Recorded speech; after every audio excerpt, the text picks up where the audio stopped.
Again, traveling is nice to have. Kaya hindi ako naniniwala na some places are overrated. If you're going to book, guys, always try to go with the legit pa rin tayo. Klook, Agoda, Viator, yung mga yon is more legit. Quick overview on how to use it, and it's something that free for everyone to use. This can be a good guidance for you to plan your trip and then to see, okay, ano yung pwede mong ilagay dito. So,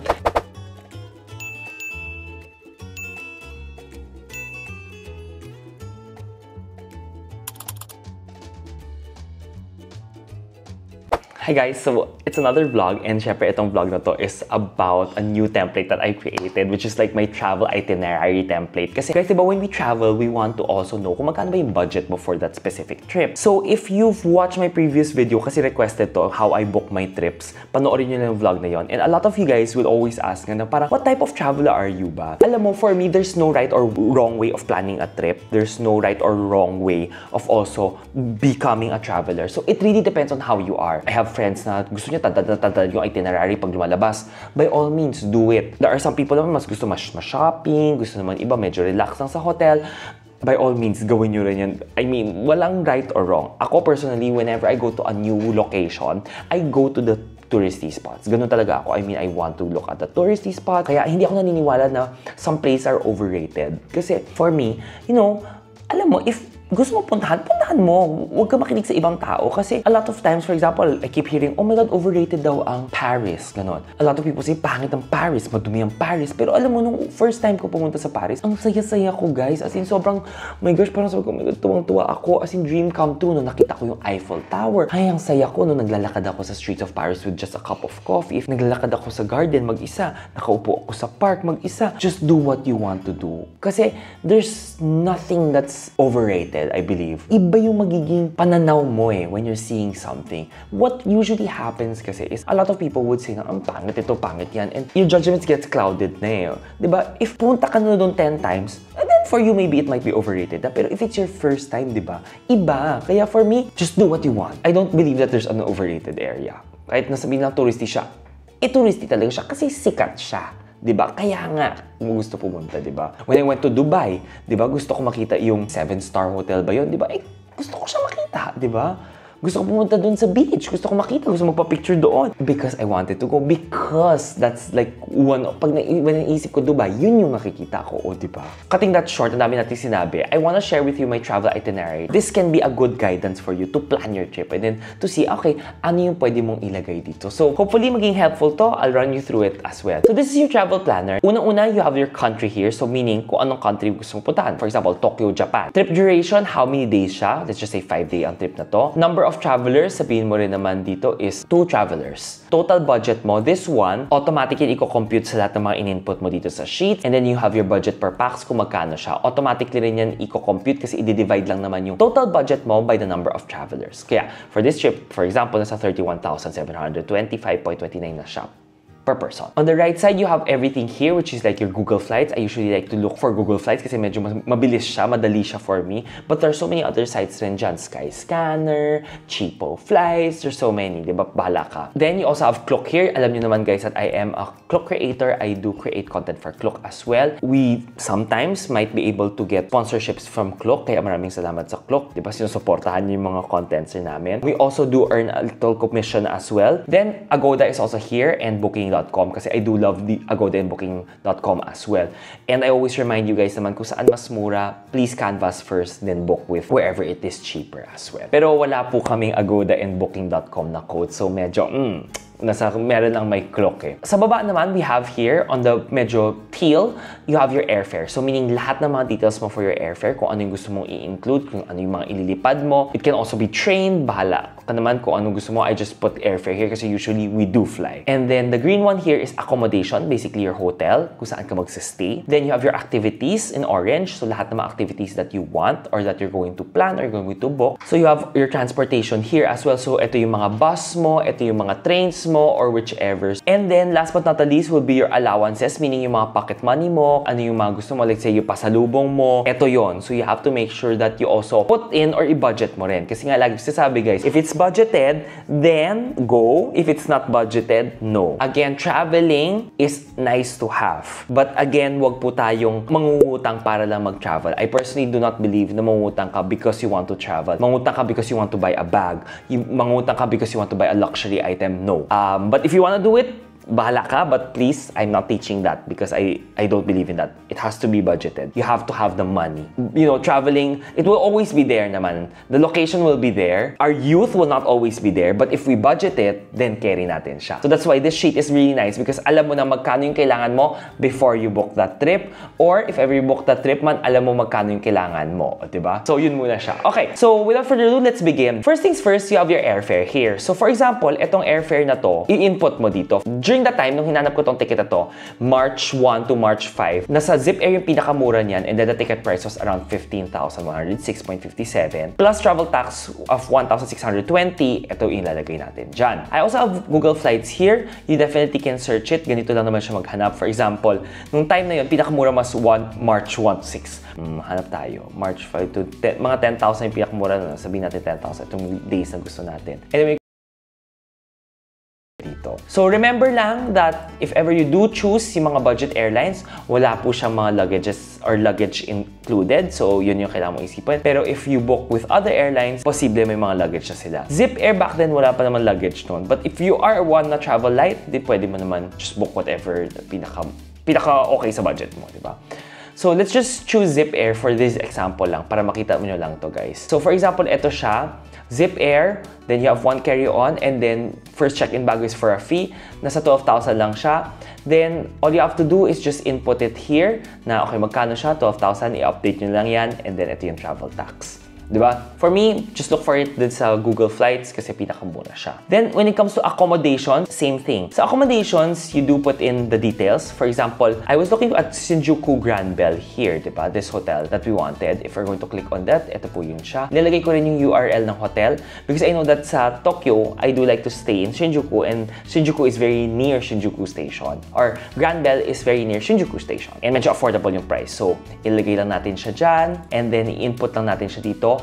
What time is the check-in time? What time is your check-out time? And then yung accommodation mo.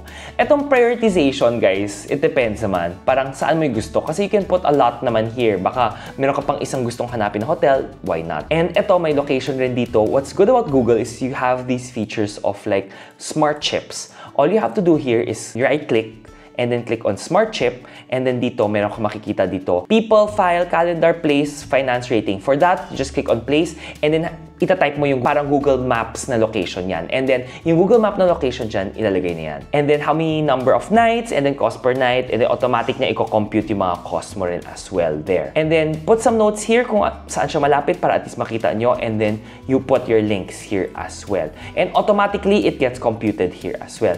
Now, when it comes to booking rin, ito yung sinasabi ko that you always have to do comparison. Let's just say, for example, I do have here Agoda and Klook.com kasi paminsan mura sa Agoda, paminsan mura si Klook, paminsan walang hotels na ganun kay Klook, meron naman kay Agoda and Booking.com. Kaya I always say you have to compare. Hindi siya parang laging isa ka lang. If we're going to look into Hong Kong, you have Hong Kong Disneyland here. This is a good example that I like to use rin na parang why it matters to also parang compare. So you have Hong Kong Disneyland here. Again, Hong Kong, March 12 to 13, one night lang naman, 2 for 2. If you look here, si Agoda, March 12 to 13 na Hong Kong Disneyland niya, nasa 13,942 pesos siya. Pero kasi usually, when you look into Agoda, hindi pa niya ina-add yung mga taxes niyan. But you can have a settings na it adds the taxes. But if we're going to look at it here, the total mong Agoda booking niyan is, with tax, is 15,784. And then you get cashback, let's say, na 80 pesos, magiging 15,703.41. But I was also looking at it specifically kay Klook mismo. Diba? If we're going to look at it kay Klook, you also have it here, 12 to 13, Room only, same with the other one, room only rin siya. And nakita nyo dito, 15,390.9 siya. And if you click on book, specifically here, if you have mga promo codes with Klook pa, you can get further discounts. For example, may mga flash sales siya. Promo code, pwede ka pag gumamit, di ba? Bababa siya to 15,090.9 pesos. Yun yung sinasabi ko na, oh my gosh, you can get it cheaper, but you always have to compare, di ba? So, it really depends. And lagi sinasabi ko, saan mas mura, dun kayo mag-book. Wala namang problema, di ba? So, promo codes matter? Do? Yes. And comparison always matters as well. That's my tip when it comes to hotel. And then here, is the same thing, di ba? You also have activities that you want to book with. For example, I love riding roller coasters, mga ganyan. So, gusto ko to mag-Fuji Q and nandito pa rin yung mga prioritization. Must have ba siya or hindi naman? Good to have. So, if ever hindi, kung wala siya sa budget, you can just delete the line item, di ba? Kung ayaw mo siya, di click delete, di wala na siya. Then, bababa na yung mga cost mo dyan. Pero, if ever you want it, lagay nyo rin siya. And here, definitely you also have it via Klook or via whichever booking websites you have. If you're going to book, guys, always try to go with the legit pa rin tayo. Alam nyo naman, di ba? Klook, Agoda, Viator, yung mga yon is more legit. Kasi the last thing that you want is biglang wala pala or parang scam pala tayo. And one way for us to not be scammed is going with the legit sites. So here, for example, ito yung Fuji Q. Nandito yung mga details niya. You can always look at the package details kung ano yung makasama niyan dito as well. Then, simply input it via the sheets here, di ba? Put in the name, date, kailan ka magsa-start, sino supplier mo, ilang packs, activity, then you have the total cost, the notes, then the links as well.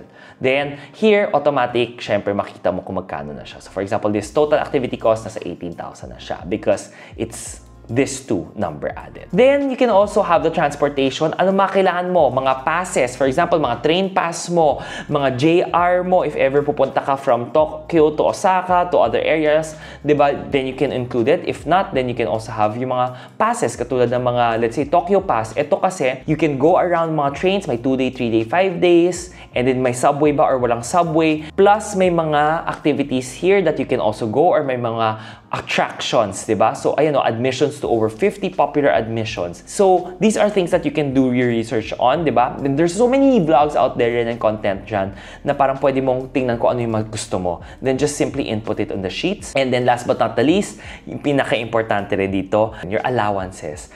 Pasalubong for self, magkano ba?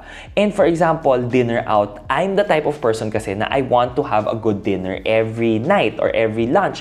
Parang one na mahal. And magkano yung budget mo siya. So for example, 4 days yung trip mo na yun, then every night, then definitely there will be 3 nights or 3 dapat yung allocate ko and budget ko for each of those good meals is 1,500 pesos. And 4,500 pesos yung total ko. And makita ko dito, ito yung pocket money na kailangan na meron ako as well. So guys, input lang naman kayo dito. Feel free to how to use it. Wala namang problema. It's just a quick run through ko lang sa inyo tong how to use this specific sheet na to and it will all be updated here as well. On the second tab here or second sheet, you have travel itinerary. Ito guys, if you want it in a more of a checklist type, diba? Kung gusto mo chronological, nakikita mo lahat sabay-sabay, kung anong day ka sa simula, then pwede mo siyang i-ayusin rin here. For example here, for day 1, itong date ko, itong time ko, itong flight ko, then ito, anong pakilaan ko, saan ako location ko, what is the category, is it an activity, is it dining, is it free time, transit, or accommodation ba siya? And then you can also add people here if ever you want, then put in some notes and if ever links as well.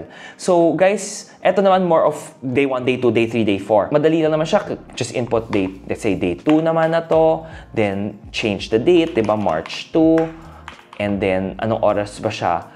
Let's say 9 o'clock a.m. Diba? To, let's say, March 2. Again, guys, this depends on whoever you guys want to use it. Diba? AM activity, you want breakfast.